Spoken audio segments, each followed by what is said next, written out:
अस्सलामुअलैकुम वरहमतुल्लाहि वबरकातुहू। अज़ीज़ दोस्तों, साथियों, मैं मोहम्मद शहज़ाद ख़ान आप तमाम ही का अपने चैनल SK एडुविज़न में खैर मकदम करता हूँ। आप तमाम ही का तहे दिल से इस्तक़बाल करता हूँ। उम्मीद करता हूँ आप तमाम ही खैर आफ़ियत से होंगे और खुश खुर्रम ज़िंदगी गुजार रहे होंगे। दोस्तों, आज हम जिस टॉपिक के बारे में पढ़ने जा रहे हैं, आज हम जिस शख्सियत के बारे में पढ़ने जा रहे हैं कोई छोटी मोटी या कोई आम शख्सियत नहीं है। इन शख्सियत के बारे में जितना लिखा जाए, जितना आपको बताया जाए, जितना बयान किया जाए, मैं समझता हूँ उतना ही कम है। अल्लामा इक़बाल रहमतुल्लाह तआला अलैह, पूरा नाम बार बार लेना मुनासिब नहीं हो पाएगा, लेकिन ऐसा नहीं है कि हम इनका एहतराम नहीं करते। बहुत ही इज़्ज़त के काबिल, बहुत ही एहतराम के काबिल और बहुत ही ज़्यादा आला शख्सियत, बहुत अजीम शख्सियत अल्लामा इक़बाल रहमतुल्लाह तआला अलैह, बहुत ही आला दर्जे की शख्सियत है। इनको अल्लामा इक़बाल के नाम से, सर इक़बाल के नाम से, डॉक्टर इक़बाल के नाम से जाना जाता है और बहुत ही अहम चीज़ें आपके साथ गुज़री हैं, बहुत ही ख़ास बातें आपके साथ रही हैं। ऐसा कोई टॉपिक, ऐसी कोई बात नहीं है। जब मैं तदवीन करने लगा था, जब मैं इनका संकलन करने लगा था और जब मैं कंटेंट को डिज़ाइन करने में जब टाइप करने लगा था, तो ये सोचने लगा था कि ये चीज़ बता दी जाए, ये चीज़ इम्पॉर्टेंट है, चलो ये चीज़ भी बता दी जाए, ये चीज़ भी इम्पॉर्टेंट है, चलो ये चीज़ बता दी जाए, ये भी इम्पॉर्टेंट है, इसको क्यों छोड़ें, इसको क्यों छोड़ें। यानी कोशिश ये रही थी कि ऐसा कोई वाक़या, ऐसी कोई बात लगी ही नहीं कि इस चीज़ को छोड़ दिया जाए, इसके बारे में क्या बताया जाए, ये तो क्या ही आएगा। इनसे जुड़ी हर चीज़, हर बात मुझे इम्पॉर्टेंट लगी थी। कोशिश की गई है बहुत ही शॉर्टली एंड स्वीटली आपको सब बताने की। उम्मीद करता हूँ जो मैं टॉपिक आपको बताऊँगा, जो चीज़ आपके सामने पेश करूँगा, उम्मीद करता हूँ उससे बाहर कुछ ना आए, ऐसी मेरी कोशिश है। और उनसे जुड़ी कुछ और भी बातें हैं जो आपको मैं वीडियो के दौरान आपको बारी बारी बताता रहूँगा। तो चलिए दोस्तों, आज हम अल्लामा इक़बाल के बारे में पढ़ने वाले हैं और ये ऐसा टॉपिक है जो हर कंपटीशन, हर कॉम्पिटिटिव एग्ज़ाम में इस टॉपिक से सवाल पूछा ही जाता है। यूँ समझ लीजिए, उर्दू का एग्ज़ाम कोई भी है, कोई भी कॉम्पिटिटिव एग्ज़ाम है, अल्लामा इक़बाल का नाम वहाँ ना आए तो ऐसा तो उर्दू खाली रह जाती है। मैं कहता हूँ उर्दू ज़बान क्या रह जाती है, खाली रह जाती है, जो अल्लामा इक़बाल का नाम अगर कहीं नहीं होता है। तो अल्लामा इक़बाल एक नज़्म निगार की हैसियत से जाने जाते हैं और ये टॉपिक हर कॉम्पिटिटिव एग्ज़ाम के लिहाज से आपको बार बार आपसे पूछा जाता रहा है और इंशाल्लाह आगे भी पूछा जाता रहेगा। चलिए, एक कहानी के तौर पे, और हमेशा जैसा हमारा सिलसिला वाइज चलाते हैं, पहले घर, पहले शुरुआती चीज़ें, इब्तदाई चीज़ें, फिर परिवार, फिर ख़ानदान, उसके बाद उनके आबा व अजदाद, उसके बाद उनकी तालीम, उसके बाद उनकी तसनीफ़ व तालीफ़, उनके बाद उनके वफ़ात। ये हमारा पैटर्न हमेशा चला आता है। हम उसी पैटर्न के अकॉर्डिंग कहानी के रूप में सारी चीज़ों को जानेंगे, समझेंगे और आपको बताएंगे। अल्लामा इक़बाल, नाम शेख मोहम्मद इक़बाल रहमतुल्लाह ताला अलैह। नाम क्या इनका? शेख मोहम्मद इक़बाल, तखल्लुस है इनका इक़बाल। तखल्लुस क्या है? इक़बाल। पैदाइश 9 नवंबर जुमे के दिन 1877 ईस्वी को सियालकोट में। अगर आपको दिन याद ना रहे तो कोई बात नहीं, याद करना ज़रूरी भी नहीं है, मैंने लिख दिया बस। 9 नवंबर 1877 को सियालकोट में आपकी क्या हुई है दोस्तों? पैदाइश हुई है और वफ़ात आपकी 21 अप्रैल 1938 को लाहौर में हुई है। वालिद का नाम है शेख नूर मोहम्मद, ये याद रखिएगा, कई बार पूछा जा चुका है। वालिदा का नाम है इमाम बीबी। दादाजी का नाम है शेख मोहम्मद रफ़ीक, शेख मोहम्मद रफ़ीक। अब आगे कहानी बढ़ाते हैं, परिवार से स्टार्ट करते हैं। शेख नूर मोहम्मद, जो कि उनके वालिद साहब हैं, शेख नूर मोहम्मद एक सूफ़ी मंश और सादगी परस्त इंसान थे। इसी खूबी की वजह से बहुत मशहूर और बहुत मकबूल थे। ना सिर्फ मशहूर थे बल्कि मकबूल भी थे। मशहूर तो कोई भी हो जाता है पर मकबूल हर कोई नहीं हो पाता। इसलिए बारहा मैं कई बार वीडियो बता चुका हूँ कि मशहूर होना आसान है, मकबूल होना बहुत ही मुश्किल काम है। आपने 2 लफ्ज़ सुने होंगे, प्रसिद्ध और विख्यात। तो मशहूर से मतलब है प्रसिद्ध और मकबूल से मतलब है विख्यात। अब इन दोनों में क्या फ़र्क है आप चेक कीजिएगा, हिंदी में चेक कीजिएगा, आप समझ पाएंगे। एक तो चीज़ प्रसिद्ध होती है, फेमस होती है ना, चीज़ फेमस हो सकती है, प्रसिद्ध हो सकती है, और एक कुख्यात और विख्यात हुआ करता है। तो कुख्यात उसका अपोजिट होता है और विख्यात मतलब होता है, विख्यात भी प्रसिद्धि ही होती है, लेकिन विख्यात और प्रसिद्धि में एक फ़र्क है। क्या है आप हिंदी में चेक करिएगा और मुझे अगली वीडियो में कमेंट में बताइएगा। शेख नूर मोहम्मद के 2 बेटे थे। बड़े बेटे का नाम अता मोहम्मद और छोटे बेटे का नाम इक़बाल मोहम्मद रखा। यानी आपके 2 भाई थे, आप 2 भाई थे, एक इक़बाल थे और इनसे बड़े एक भाई अता मोहम्मद थे। अता मोहम्मद ने इंजीनियर का पेशा इख्तियार किया, जबकि इकबाल मोहम्मद आगे चलकर मोहम्मद इकबाल के नाम से मशहूर हुए। अल्लामा मोहम्मद इकबाल के नाम से मशहूर हुए। अल्लामा में स्पेस छूट गया शायद। शायर अल्लामा इकबाल की पहचान उर्दू अदब में एक नज़्म गो शायर की हैसियत से होती है। हालांकि उन्होंने अपनी अदबी ज़िंदगी की इब्तिदा रिवायती अंदाज में गज़ल गोई से शुरू की थी। आपने शुरुआत में गज़ल लिखना ही शुरू किया था, इब्तिदाई जैसे सभी शायरों ने किया है, लेकिन आगे चलकर आप एक नज़्म निगार बने और नज़्म निगार की हैसियत से ही आज आपको उर्दू अदब में जाना जाता है। ये रहा इंट्रोडक्शन। अब बात करते हैं ख़ानदानी हालात के बारे में। इकबाल असलन कश्मीरी ब्राह्मण यानी कश्मीरी ब्राह्मण थे। उनके आबा व अजदाद ने 18वीं सदी के आखिर या 19वीं सदी के इब्तिदा में इस्लाम मज़हब कबूल किया था। 1800 के लास्ट वाला जो टाइम है, उस टाइम में मतलब इनकी पैदाइश से पहले ही इनके आबा व अजदाद कन्वर्ट हो चुके थे, यानी कश्मीरी ब्राह्मण से इस्लाम मज़हब को कबूल कर चुके थे। तो इसके बाद ये हिजरत करके सियालकोट चले गए और वहाँ मोहल्ला खेतियान में सकूनत इख्तियार कर ली, यानी मोहल्ला खेतियान में आप रहने लगे। कहाँ पर? सियालकोट में। और वहीं पर आपकी क्या हुई? फिर पैदाइश हुई। बात करते हैं तालीम की। इब्तिदाई तालीम उन्होंने मकतब में हासिल की और तकरीबन 1 साल तक कुरान मजीद पढ़ा। 1 साल तक आप कुरान मजीद पढ़ते रहे। मकतब मदरसे में आपने पढ़ाई शुरुआत की। अल्लामा इकबाल के वालिद शेख नूर मोहम्मद के एक दोस्त थे, मौलवी मीर हसन शाह, नाम याद रखिएगा, मौलवी मीर हसन शाह, जो कि शाह साहब के नाम से मशहूर थे। किस नाम से मशहूर थे? शाह साहब के नाम से मशहूर थे। ये अपने ज़माने के मशहूर आलिम थे। अपने ज़माने क्या थे दोस्तों? मशहूर आलिम थे। और इन्होंने ही क्या कहा था? इन्होंने शेख नूर मोहम्मद से कहा कि आप अपने बेटे की तालीम को सिर्फ़ कुरान और हदीस तक ही महदूद ना रखें, इसको आला तालीम दिलाएं। ये इस काबिल है, इस लायक है, और ये एक दिन चमकता हुआ सितारा दुनिया में नज़र आएगा। इसके बाद अल्लामा इकबाल को शाह साहब के सुपुर्द कर दिया गया। अब आप ही ले जाओ। शाह साहब उस वक्त स्कॉच मिशन स्कूल में अरबी के उस्ताद थे। अल्लामा इकबाल का दाखिला भी उसी स्कूल में करा दिया गया, शाह साहब के हवाले कर दिया गया। उस वक्त इकबाल की उम्र 9 बरस थी, 9 साल की उम्र थी जब आपको स्कूल में एडमिशन मिला। उससे पहले आप मदरसे में ही पढ़ाई क्या करते थे। इकबाल ने अरबी और फ़ारसी की तालीम शाह साहब से हासिल की। शाह साहब को शायरी का भी ज़ौक़ था, ज़ौक़ मतलब शौक़ था। उन्हीं के ज़ेर असर इकबाल को भी शायरी का शौक़ हुआ। ये देखिए बहुत अनोखी बात होती है, मैं इस बात को बार बार कॉपी करूँगा। ये बहुत अनोखी बात होती है, जैसा हमारा उस्ताद होता है, जैसा हमारा उस्ताद होता है, या हम जिसके कनेक्शन में रहते हैं, हम जिसके नेटवर्क में रहते हैं, हम जिसकी सोहबत में रहते हैं, हमें भी वो चीज़ें आना क्या हो जाती है? लाजमी हो जाती है। हम जैसे उस्ताद से पढ़ते हैं, जैसा हमारा उस्ताद का नेचर है, जैसा उसका व्यवहार है, अगर हम उनसे थोड़ी दिलजोई रखते हैं, मोहब्बत रखते हैं और हम उनसे काफ़ी उनसियत रखते हैं, तो उनकी काफ़ी सारी बातें होती हैं जो हमें भी ट्रांसफ़र हो जाती है। आप मुझ में अगर कोई एक आध भी अच्छी बात देखते हैं तो हक बात है कि मेरे ही उस्तादों का कुछ नतीजा होगा, उन्हीं की कुछ अच्छाइयाँ होगी जो शायद आज मुझ में कुछ नज़र आती होंगी। और अगर मुझ में कुछ बुराइयाँ हैं तो मैं ये नहीं कहूँगा मेरे उस्ताद की बुराइयाँ हैं, मैं समझूँगा अगर मुझ में 1-2 भी बुराइयाँ, वो मेरी खुद की उपज है। वो बुराइयाँ मुझ में खुद में है, लेकिन मुझ में जो भी अच्छाइयाँ नज़र आती है तो बरक अल्लाह ने शायद वो मेरे उस्तादों का ही मुझ पर करम रखा है। तो शाह साहब को क्या था? शायरी का शौक़ था, और इसी वजह से अल्लामा इकबाल को भी शेर व शायरी का बचपन से ही क्या लग गया था? शौक़ लग गया था बचपन से ही।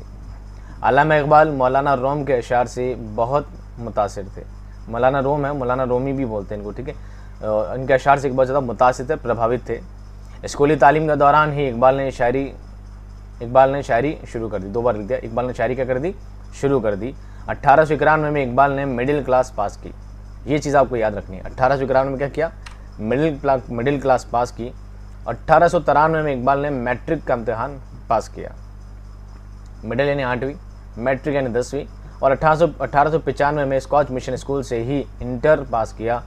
अब ये सवाल बच्चे ने पूछा था, सर इंटर्स किसे कहते हैं? इंटर्स एक ही होता है। पूरा इंटर पास करना मतलब इसे कहते हैं 12th क्लास पास करना। क्या कहते हैं? 12th क्लास पास करना। कई बार कॉलेज के नाम से भी इंटर नाम दे दिया जाता है, तो ये कन्फ्यूज होती है, सर कॉलेज में 12वीं क्लास कौन सी होती है?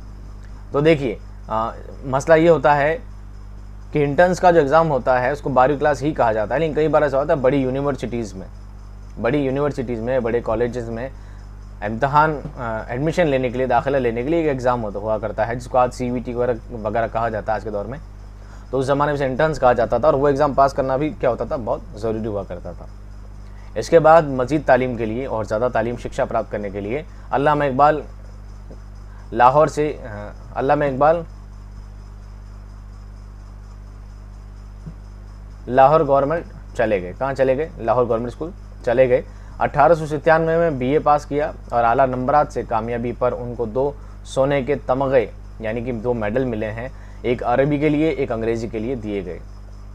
1897 में बीए का आपने इम्तिहान पास किया, लाहौर गवर्नमेंट कॉलेज से पास किया और इतना अच्छे नंबर से पास किया था कि आला नंबर की वजह से एक अरबी के लिए एक अंग्रेज़ी के लिए आपको क्या मिले? 2 गोल्ड मेडल आपको दिए गए।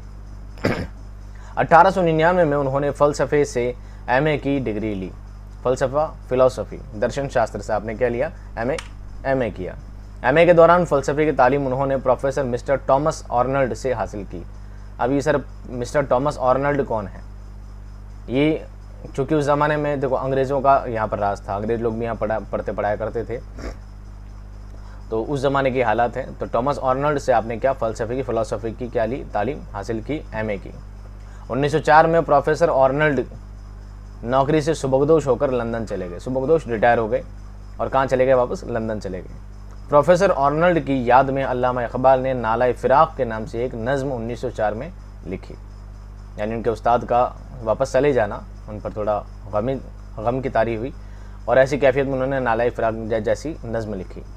अरबी की तालीम के लिए अल्लामा इकबाल को कभी कभी ओरिएंटल कॉलेज लाहौर भी जाना पड़ता था। एमए की तालीम से फ़रागत के बाद पहले ओरिएंटल कॉलेज में तारीख़, फ़लसफ़ा और माशियात के और उसके बाद गवर्नमेंट कॉलेज लाहौर में फ़लसफ़ा और अंग्रेज़ी के प्रोफेसर रहे। एमए की पढ़ाई करने के बाद आप अलग अलग जगह पर अलग अलग सब्जेक्ट के आप प्रोफेसर भी रहे हैं। ये बारी बारी यहाँ पर मैंने लिखा है। और सब कुछ करने के बाद एमए कंप्लीट होने के बाद कुछ दिन काम करने के बाद 1905 में आप लंदन चले गए। कहाँ चले गए? लंदन चले गए। इनके सफ़र के बारे में आपको बताऊँगा बारी बारी। 1905 में कहाँ चले गए? लंदन चले गए। वहाँ कैम्ब्रिज यूनिवर्सिटी से फ़लसफ़ा की तालीम हासिल की। कैम्ब्रिज यूनिवर्सिटी बहुत नामी गिरामी यूनिवर्सिटी है और वहाँ से जाकर फ़लसफ़ा फ़िलासफ़ी में और आगे तालीम आपने हासिल की। इस यूनिवर्सिटी में निकलसन और ब्राउन से तालीम हासिल की। क्या नाम है दोस्तों? निकलसन और ब्राउन से आपने क्या की? तालीम हासिल की। उस दौरान उन्होंने फ़लसफ़ा अजम पर एक मकाला लिखा, उसे अंग्रेज़ी में the development of metaphysics in Persia कहा जाता है। इन्होंने जो पीएचडी की डिग्री लेनी थी, आप समझते पीएचडी की डिग्री होती है फ़िलासफ़ी डॉक्टरेट, तो शायद ये नाम इसकी फुल फॉर्म। तो पीएचडी की डिग्री के लिए दोस्तों क्या करना होता है? हम जो क्लासेस का एग्ज़ाम देते हैं, चाहे हम 9th का, 10th का, स्कूल का, बीए का एग्ज़ाम देते हैं, तो हमें रिटर्न चीज़ें लिखनी होती है, पेपर आता है। पीएचडी में ऐसा नहीं होता है। पीएचडी में एक थीसिस लिखनी होती है। क्या लिखनी होती है? थीसिस। आपको एक टॉपिक चुनना होता है और उस टॉपिक पर अपना क्वांटिटेटिव मवाद पूरा लिखना होता है। किताब नुमा शक्ल में पूरी चीज़ें लिखनी होती है अपनी ही ज़बान में। वो पास होती है और वो उससे थीसिस कहा जाता है। उसे उर्दू में मकाला कहा जाता है। क्या कहा जाता है? मकाला कहा जाता है। असल में उसे इंग्लिश में कहते हैं थीसिस। क्या कहा जाता है? थीसिस कहा जाता है। वो थीसिस पास होती है, चेक होती है, उसके बाद आपको पीएचडी की डिग्री मिलती है। तो आपने थीसिस में जो टॉपिक लिया था उस टॉपिक का नाम है फ़लसफ़ा अजम। फ़लसफ़ा अजम इंग्लिश में अगर आप पढ़ेंगे तो उसका मतलब है the development of metaphysics in Persia. The development of metaphysics in Persia इसे इंग्लिश में कहा जाता है। फ़लसफ़ा अजम अल्लामा इकबाल का पीएचडी का मौजू था, यानी टॉपिक था जिस पर उन्होंने पूरा बयान किया था। 1907 में जर्मनी की म्यूनिख यूनिवर्सिटी ने उस पर अल्लामा इकबाल को पीएचडी की डिग्री तफवीज़ की। कौन सी यूनिवर्सिटी ने दी थी? जर्मनी की यूनिवर्सिटी थी, म्यूनिख यूनिवर्सिटी। कौन सी थी? Munich university. कहाँ की थी? जर्मनी की थी। कब दी? 1907 में दी। क्या दी? पीएचडी की डिग्री दी। किस टॉपिक पर दी? The development of metaphysics in Persia, यानी फ़लसफ़ा अजम पर दी। किसने लिखी? अल्लामा इकबाल ने लिखी थी। सारी बातें आपको घुमा फिरा कर याद करनी है। कैसे भी घुमा फिरा कर आपसे तोड़ मरोड़ के सवाल आपसे पूछा जा सकता है। इसके बाद वापस लंदन चले आए और वहाँ से वकालत की तालीम हासिल की। पहले कहाँ गए थे? जर्मनी गए थे। जर्मनी से वापस कहाँ गए? लंदन आ गए।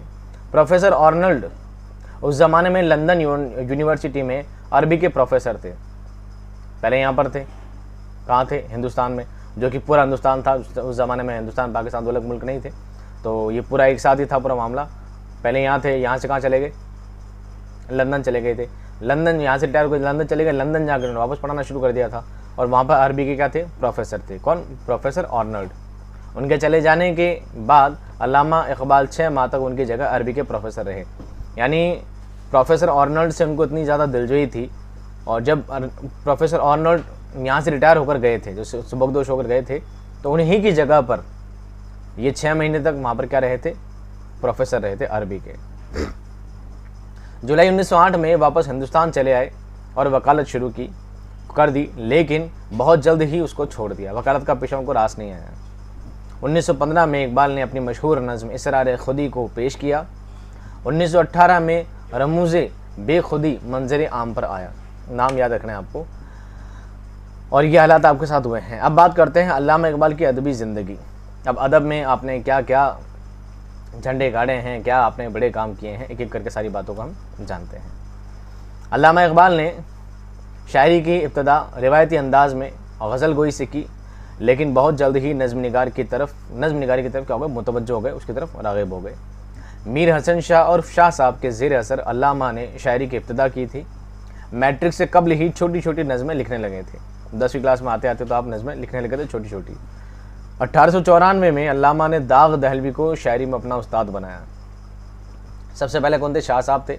शाह साहब से थोड़ा आगे बढ़ने लगे तो आपने दाग दहलवी को क्या बनाया, अपना उस्ताद बनाया 1894 में। दाग उस वक्त हैदराबाद में मुकीम थे, इसलिए ख़तों की किताबत के ज़रिए असला लेते थे। लेटर से अपनी चीज़ें लिखकर बेचते थे और वहीं से असला करवा लेते थे। 1896 में इकबाल ने इस रिश्ते का फ़ख्र अंदाज में इजहार किया है। क्या लिखते हैं उनके बारे में? मुझे भी फ़ख्र है शागिर्दी दाग़े सुखंदा का। ये कहते हैं मुझे फ़ख्र है इस बात पर कि मैं दाग़े सुखंदा, दाग दहलवी जैसे इंसान का शागिर्द हूँ। ये मेरे लिए बहुत फ़ख्र की बात है। ये बात वो अपने कलाम में लिखते हैं। 1895 में इकबाल ने लाहौर के एक जलसे में एक गज़ल पढ़ी, जिसका एक शेर बहुत मशहूर हुआ। क्या था शेर? देखिए। मोती समझ के शान करीमी ने चुन लिया, मोती समझ के शान करीमी ने चुन लिया, कतरे जो थे मेरे अर्क़े इन्फ़िआल के। इस मुशायरे में अपने दौर के मशहूर शायर मिर्ज़ा राशिद गोगानी भी शामिल थे। मिर्ज़ा साहब की दाद देने पर मजबूर हो गए। मिर्ज़ा साहब इस बात की दाद देने पर क्या हो गए? मजबूर हो गए। क्या पढ़ा है, वाह वाह वाह वाह का तांता बन गया था। यहाँ से अल्लामा की शोहरत बढ़ती गई और धीरे धीरे गज़ल से नज़्म की तरफ मुतवज्जो होने लगे। अल्लामा इकबाल रहमतुल्लाह ताला अलैह अंग्रेज़ी शायरी से भी वाक़फ़ियत रखते थे। अल्लामा विलियम वुड्सवर्थ से भी बहुत ज़्यादा मुतासिर थे। अंग्रेज़ी शायरी में पढ़ते थे और किन से प्रभावित थे? William Wordsworth. उस दौर में उनकी एक अहम नज़्म हिमालय बहुत मशहूर हुई। ये अल्लामा के पहले शेरी मजमूए बांगे दुर्रा की पहली नज़्म है। 1900 ईस्वी में उन्होंने अपनी ख़ास नज़्म नालाए यतीम एक मखसूस लय में पढ़ी, जिसका सामाईन पर गहरा असर पड़ा। हैरत में पड़ गए उनका इस अंदाज में पढ़ने पर। 1904 में तस्वीर दर्द के नाम से एक नज़्म पढ़ी, जो कि वतन परिस्थिति और हिंदू मुस्लिम इत्तेहाद पर एक अहम नज़्म है। इस जलसे में मौलाना अल्ताफ़ हुसैन हाली और ख्वाजा हसन निज़ामी तशरीफ़ फरमा थे। इस नज़्म को सुनकर हसन निज़ामी ने अपनी पगड़ी उतार कर अल्लामा के सर पर रख दी। इतनी ज़बरदस्त अंदाज में आपने चीज़ों को पढ़ा था, यार कोई दाद देने पर बनता था। नाक़दीन ने अल्लामा इकबाल की अदबी ज़िंदगी यानी शायरी को 3 अदवार में तकसीम किया है। कितने दौर में बांटा है दोस्तों?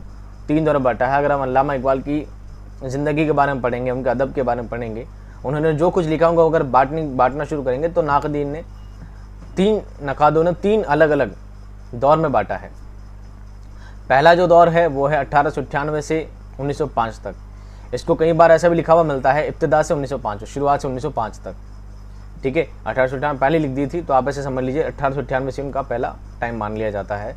तो पहला जो दौर है 1898 से 1905 तक, इस दौर में क्या क्या होता है, क्या लिखा है, क्या नहीं लिखा है और किस कैफियत में लिखा है, किन जज्बात, किन फीलिंग्स के साथ लिखा है, वो सब चीज़ आपको इसमें क्या करनी है, बारी बारी पता लगानी है। देखिए, इस दौर में अल्लामा इकबाल हकीकत के मुतलाशी नज़र आते हैं और अपने मुशाहिदात से कायनात के सरबस्ता राजों तक पहुँचना चाहते हैं। इस दौर की अहम नज़में हिमालय, गुले रंगीन, इंसान और बज़्म फितरत और किनारे रावी इसी कैफियत के नज़में हैं। ये किनारे रावी हैं, रवा नहीं है। क्या है? किनारे रावी नदी के किनारे, ये इनकी क्या है, ख़ास नज़में हैं। और एक दो चीज़ें चलो बात बताता हूँ मैं। इस दौर में अल्लामा इकबाल वतन परस्त और कौमियत पसंद भी नज़र आते हैं। हुब्बुल वतनी उनका पहला प्यार है। सबसे पहले जो उन्होंने नज़्म लिखना शुरू किया वो कौन सी लिखनी शुरू की दोस्तों? हुब्बुल वतनी, यानी आपने मोहब्बत देशभक्ति वाली आपकी नज़में सबसे पहले शुरू हुई थी। हिमालय, नया शिवाला, बच्चों का कौमी गीत, तराना हिंदी, सदाए दर्द, तस्वीर दर्द, इस किस्म की नज़्म है। नया शिवाला भी हिंदू मुस्लिम एकता की एक मिसाल है। दूसरा दौर शुरू होता है दोस्तों 1905 से 1908 तक। इस दौर में क्या होता है देखिए, 1905 से 1908 तक इकबाल का क़याम यूरोप में रहा, लिहाजा उनके दूसरे दौर का कलाम क़याम यूरोप से मुतालिक रखता है। ये सौर हो गया, सौर दौर है ना। यहाँ वो ज़िंदगी में हरकत और अमल के कायल नज़र आते हैं। इसके बाद आलमगीर मुस्लिम उख़वत का ख्वाब उन्होंने अपनी आँखों में सजाया। यूरोप के क़याम के दौरान अल्लामा की मुलाकात सरोजनी नायडू से भी हुई और मैकटैगरेट, रिहाइट हेड और ब्राउन और निकलसन से भी इस्तिफ़ादा हासिल किया। ये उस ज़माने के आला शख्सियत थे सारे। उसके बाद तीसरा दौर जो आता है 1908 से 1938 तक का दौर। इसमें क्या लिखा है इन्होंने? इसमें अल्लामा एक जहनी उलझन के शिकार मालूम होते हैं। जो भी लिखते हैं उसमें पता लगता है कि जैसे कोई जहनी दिमागी मुश्किल में, एक उलझन में फंसे हुए हैं। मशरिकी वसता इस्लामी रियासतों पर नौ आबादियाती ताकतों के तसल्लुत ने इकबाल को मजलूमों की हिमायत करने पर मजबूर कर दिया था। इस दौर के नज़मों में शुआए आफ्ताब, तुलू इस्लाम, ये शुआए उम्मीद नहीं है, इनकी शुआए उम्मीद बहुत फेमस है, लेकिन ये शुआए उम्मीद नहीं है, शुआए आफ्ताब भी है इनकी नज़म। शुआए आफ्ताब, तुलू इस्लाम और खजर राह अहम नज़म हैं। इस दौर में अल्लामा अपने जज्बात और ख्यालात को दूसरे ममालिक तक पहुँचाने के लिए फ़ारसी ज़बान में लिखने लगे। इस दौर में ना वतन परिस्थिति और ना ही अंग्रेज़ी नज़मों से मुतासिर थे, बल्कि फ़लसफ़ा बेखुदी और रमूज़ बेखुदी के जज्बे से सरशार थे। इकबाल के कलाम में फ़लसफ़ा वहदानियत और इश्क में नुमाया रहा। इसके अलावा कलाम में मुहासिन शेर और फ़लसफ़ियाना गौर फ़िक्र उनके कलाम की खूबियाँ रही हैं। ये था उनका अदबी ज़माना। अब बात करते हैं दोस्तों अल्लामा की ज़ाती ज़िंदगी के बारे में, पर्सनल लाइफ के बारे में। अल्लामा ने 3 शादियाँ की थी, लेकिन शादी वाला कोई भी इनका सिस्टम सही नहीं चला है। मतलब ही समझ लीजिए शादीशुदा ज़िंदगी इनकी ज़्यादा बेहतर नहीं रही है। अल्लामा फ़ारसी शायरी में गालिब, नज़ीर, रोमी, हाफिज़ और बेदिल से मुतासिर थे। ये सारे शायर से बहुत ज़्यादा क्या थे, बहुत मुतासिर थे, प्रभावित थे। कौन कौन? गालिब, नज़ीर, मौलाना रोमी, हाफिज़ और बेदिल। मगरिबी और मशरिकी शख्सियात में गोइटे, मगरिबी और मशरिकी शख्सियात में गोइटे, निश्ते और गिसा, ये पूरा बरगिसा था, मैं गिसा लिख दिया शायद, बरगिसा के अलावा वो मशरिकी शख्सियात में मुजद्दिद अल्फसानी और मौलाना रोम से बहुत मुतासिर रहे हैं।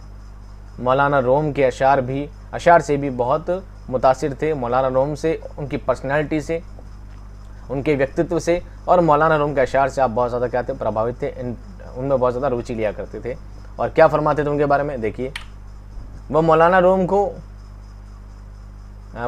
को ये पीर रोमी और ख़ुद को ये मुरीद हिंदी कहते थे।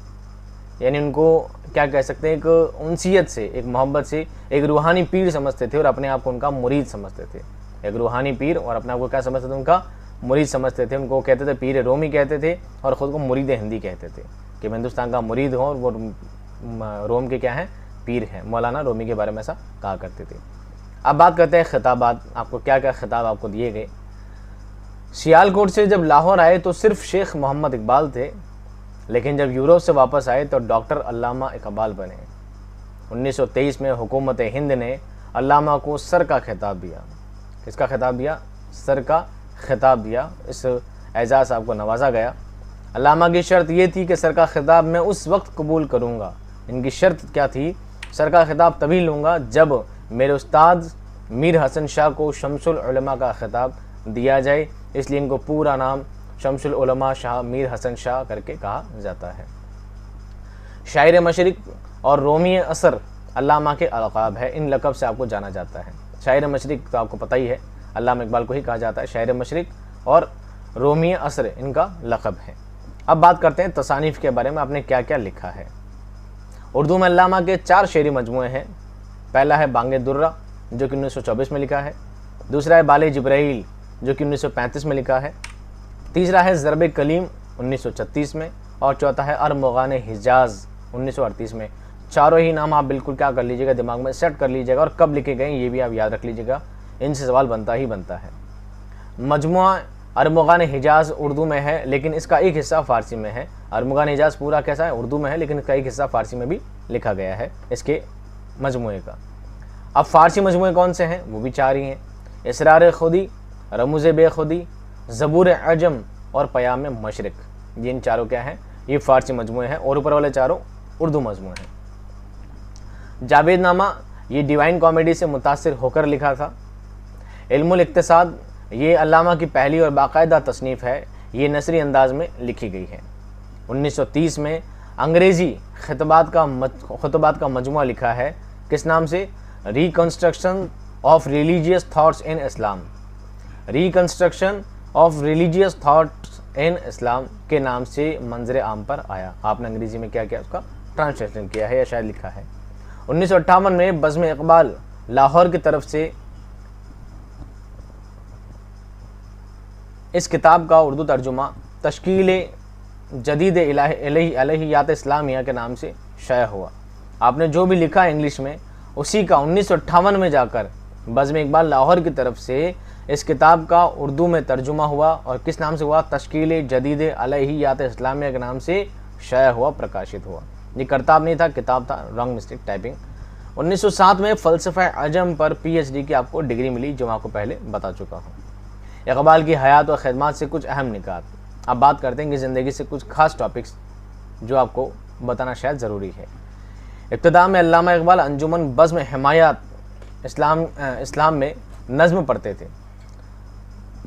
1910 में इसके मेंबर बने और 1934 में इसके सदर भी बने। 1931 में पहली गोल मेज़ कॉन्फ्रेंस में आप शामिल हुए। 1932 में दूसरी मरतबा गोल मेज़ कॉन्फ्रेंस में शामिल हुए। असफ़ार जमा है सफ़र की, आपने सफ़र कौन कौन से किए हैं। 1933 में सैयद सुलेमान नदवी और रास मसूद के साथ नादिर शाह की दावत पर अफ़गानिस्तान का सफ़र किया। 1938 में मद्रास से प्रोफेसर के लिए बुलावा आया, और मद्रास से ये मैसूर और मैसूर से हैदराबाद वापस आए। ये इनके सफ़र रहे हैं। और देखिए, अल्लामा इक़बाल लाहौर काउंसिल के मेंबर भी चुने गए। 1930 में मुस्लिम लीग के इलाहाबाद में होने वाले जलसे के सदर भी बनाए गए। अल्लामा इक़बाल के कलाम की बुनियाद इश्क, खुदी और अमल पर है। आपकी जो भी लिखा है आपने, आपका जो भी कलाम है, उसकी बुनियाद क्या है, इश्क, खुदी और अमल। इश्क का मतलब है खुदा से इश्क किया जाए, खुदा से इश्क किया जाए, इस वतन से इश्क किया जाए, इस मिट्टी से इश्क किया जाए, इस मुल्क में रहने वाले इंसानों से इश्क किया जाए, इंसान को इंसान समझाया जाए, इंसान को इंसान समझाया जाए, उससे मोहब्बत से पेश आए। ये उनका मोटो है। दूसरा है खुदी। खुदी से मतलब है कॉन्फिडेंट। इंसान को अपनी ज़िंदगी में खुद पर क्या रहना चाहिए, कॉन्फिडेंट रहना चाहिए, आत्मविश्वास होना चाहिए कि मैं कर सकता हूँ। ओवर कॉन्फिडेंट नहीं होना चाहिए, लेकिन कॉन्फिडेंट होना चाहिए, मैं कर सकता हूँ, मैं कोशिश करूँगा, मैं हिम्मत करूँगा और अल्लाह ताला से मुझे कामयाब करेगा। और तीसरी चीज़ है अमल। ये उनके मोटो रहे हैं ख़ास, जो अल्लामा इक़बाल अपने कलाम में बार बार ये बात दोहराई है। और तीसरी चीज़ अमल। अमल का मतलब है मुझे काम करना है, पढ़े पढ़े कुछ नहीं होगा, पढ़े पढ़े कुछ नहीं होगा। जब तक मैं कुछ करूँगा नहीं, मुझे कुछ हासिल नहीं होगा। इंसान को कुछ ना कुछ करते रहना चाहिए, कुछ ना कुछ करते रहना चाहिए। कुछ ना कुछ से मतलब यूँ नहीं हर कोई उठ पटांग काम करते रहें। एक राह सोचें, एक एम बनाएं, अपनी ज़िंदगी का मकसद बनाएं और उसकी तरफ जुट जाएं। ये उनका कहने का मकसद है। आखिरी चीज़ है वफ़ात। अल्लामा इक़बाल की वफ़ात 1938 में दिल के आरिज़ा की वजह से लाहौर में उनकी वफ़ात हो गई। दिल के आरिज़ा ने दिल की बीमारी की वजह से उनकी क्या हो गई, वफ़ात हो गई। अब आखिरी दो तीन पेजों में क्या लिया है, अल्लामा से मुतालिक मुख्तलिफ आरा ख़यालात। अब लोगों ने उनके बारे में क्या ख्याल रखते हैं, लोगों के बारे में क्या अक़वाल कहते हैं, वो अक़वाल सारे हमने यहाँ पे जमा किए हैं। जैसे इक़बाल की नज़मों का शबाब इक़बाल की गज़लों की शराब में डूबा हुआ है। किसने कहा है, रशीद अहमद सिद्दीकी ने। हाली माजी के, अकबर हाल के और इक़बाल मुस्तकबिल के शायर हैं। कौन कहता है, रशीद अहमद सिद्दीकी। अकबर मुबस्सिर, हाली मुअल्लिम और इक़बाल मुजाहिद है। कौन कहते हैं, रशीद अहमद सिद्दीकी। अकबर कौन है? मुबस्सिर हैं, अकबर इलाहाबादी। हाली मुअल्लिम है और इकबाल मुजाहिद हैं, जिहाद करने वाले। इकबाल और जोश में वही फ़र्क है जो एक फ़िक्र और ढनोची में होता है, ये खलीलुर रहमान आज़मी कहते हैं। एक इकबाल गालिब के मानवी फ़र्जंद हैं, मलिक राम बिल्कुल सही कहते हैं। इकबाल गालिब के क्या है? मानवी फ़र्जंद हैं, उनके बेटे हैं। बिल्कुल उनका भी थॉट बहुत अलग था, दुनिया से अलग सोच पे जिया करते थे। एक ऐसी ही जिद्दत पसंद वाले इंसान इकबाल थे। इकबाल के रूप में गालिब ने दोबारा जन्म लिया है, अब्दुल कादिर कहते हैं। अब्दुल माजिद दरियाबादी ने इकबाल को इमामुल असर कहा है। क्या कहा? इमामुल असर कहा है। मीर आज़ाद बुलगरामी ने इकबाल को हस्सानुल हिंद कहा है। क्या कहा है? हस्सानुल हिंद कहा है। एंड मैरी शिमल ने इकबाल को जर्मनी का मानवी फ़र्जंद करार दिया है। अख्तर हुसैन रायपुरी ने इकबाल को फासिस्ट शायर कहा है। इकबाल मुझको टैगोर और शेक्सपियर से कई फुट ऊंचा नज़र आते हैं। कौन कहते हैं? ख्वाजा हसन निज़ामी कहते हैं। नज़ीर अहमद ने अल्लामा इकबाल के मुतालिक लिखा है कि मैंने अनीस और दबीर के कई मरसिए सुने हैं, लेकिन दिल सोज नज़्म कभी नहीं सुनी। अनीस और दबीर के मरसिए सुनने के बाद इंसान रोने बैठ जाता है, एक गमज़दा कैफियत हो जाती है, लेकिन दिल भर दे, दिल में एक वलवला पैदा कर दे, ऐसी नज़्म कभी नहीं सुनी। वो सिर्फ अल्लामा इकबाल की नज़्मों से पता चलती है। इकबाल इंसानियत को फ़ितरत का महबूब तरीन जौहर समझते हैं। उनके ख़याल में फ़ितरत हस्ती खूब से खूब तर की जुस्तजू में है। उनका फ़लसफ़ा हयात ज़िंदगी और मौत दोनों का एक बुलंद तसव्वुर रखता है। आल अहमद सरूर उनके बारे में कहते हैं। देखिए आप लोगों को दोस्तों साइड में नज़र आ रहा है 34 पेज का पैनल है। हर पेज पर ऑलमोस्ट 5-6 लाइनें हैं, बिल्कुल छोटी छोटी सी। यही चीज़ें मैंने यहाँ पर क्या की हैं, कलेक्ट मैंने की हैं आपके लिए। इस तरह मैंने आपका कंटेंट रेडी किया है, लेकिन सबसे बड़ी परेशानी मेरे सामने क्या आई थी, आप उस चीज़ को भी नज़र कर लें। जब मैं इनका कंटेंट बनाने लगा था तो मैं कितना पेज बना चुका था आपको पता है। जब A4 टाइप में मैं आपको जब PDF फॉर्मेट में आपको जब सब चीज़ें मैं प्रोवाइड करूँगा टेलीग्राम पे, तो मैंने इनका सारा डाटा बनाया था। कितने पेजेस में? A4 के पेज हैं दोस्तों, करीब देखिए ये पेज हैं लगभग 24 पेज हैं A4 के। कितने पेज दोस्तों? 24 पेज में मैंने का पूरा डाटा बनाया है, पूरा इतना लंबा चौड़ा। 24 पेज में जाकर फिर मैंने सिर्फ 6 या 7 पेज लिए हैं, और 6 या 7 पेज को मैंने आपको सारे इंपॉर्टेंट चीज़ें लेकर 6-7 पेज के लेकर मैंने आपके सामने क्या बना दिया, पैनल बना दिया। हालांकि मैं समझता हूँ जो चीज़ मैंने सारी आपके लिए सेलेक्ट की है, जो चीज़ मैंने आपके लिए छांटी है, उम्मीद करता हूँ उससे बाहर आपका कुछ भी कंटेंट आने वाला नहीं है। फिर भी अगर अल्लाह की मर्ज़ी है। और ये 24 पेज मैंने पूरा इतना लंबा चौड़ा टाइप करने के बाद, इतना लंबा चौड़ा मैं टाइप करना, तब तक 6-7 पेज निकाल कर उसमें से आपका मैंने कंटेंट पैनल बनाकर 34 पेज में आपका फ्री किया है। अगर मैं सारे ही बनाना बैठ जाता तो कम से कम आपके 250 से 300 आपके पैनल हो जाते, और ये फिर सारा कंटेंट उसमें कंप्लीट हो पाता। तो मैं यही कहना चाहता हूँ कि अल्लामा इकबाल एक ऐसी शख्सियत है जिनके बारे में जितना लिखूँ, जितना बताऊँ उतना क्या है, कम है। लेकिन मैं समझता हूँ 3rd ग्रेड वालों के लिए तो ये टॉपिक बहुत है, बहुत ज़्यादा है। बल्कि इतना भी अगर आप याद कर लेते, समझ लेते, तो आपका सवाल इससे बाहर बिल्कुल नहीं आने वाला है। 2nd ग्रेड के लिए भी 99% चांस है इससे बाहर आपका नहीं आएगा। फिर भी मैं आपको ये 24 पेज वाली फाइल आपको PDF में प्रोवाइड करके मैं आपको टेलीग्राम पर अपलोड कर दूंगा। आप इसका प्रिंट निकलवा लीजिएगा भले आराम से, और उसको बैठ के पूरा पढ़ लीजिएगा। कहीं से भी कोई भी चीज़ छूटी नहीं है। अल्लामा इकबाल की पूरी ज़िंदगी, बचपन से लेकर उनके वफ़ात तक, इसमें हर चीज़ को मैंने बहुत डिटेल में पेश किया है। आप सब चीज़ों को पढ़ेंगे, हर चीज़ आपको याद रहे ना रहे कोई जहन नहीं, लेकिन आपको एक कहानी के तौर पर सारी चीज़ें याद रहेगी। अल्लामा इकबाल की पैदाइश से लेकर उनकी वफ़ात से लेकर उनकी शादी वगैरह, उनकी तसनीफ़ व तालीफ़, हर चीज़ बहुत डिटेल में इसमें बयान की गई है। तो मैं समझता हूँ आपका कोई भी टॉपिक छूटने वाला इसमें नहीं है। उम्मीद करता हूँ दोस्तों आज का टॉपिक आपको बहुत पसंद आया होगा। अगर पसंद आया तो प्लीज़ वीडियो को लाइक कर दीजिएगा, अपने दोस्तों में शेयर कर दीजिएगा। मैं मिलूँगा आपको नेक्स्ट क्लास में एक शानदार टॉपिक और ज़बरदस्त वीडियो के साथ। तब तक आप खुश रहिए, आबाद रहिए। खुदा हाफ़िज़।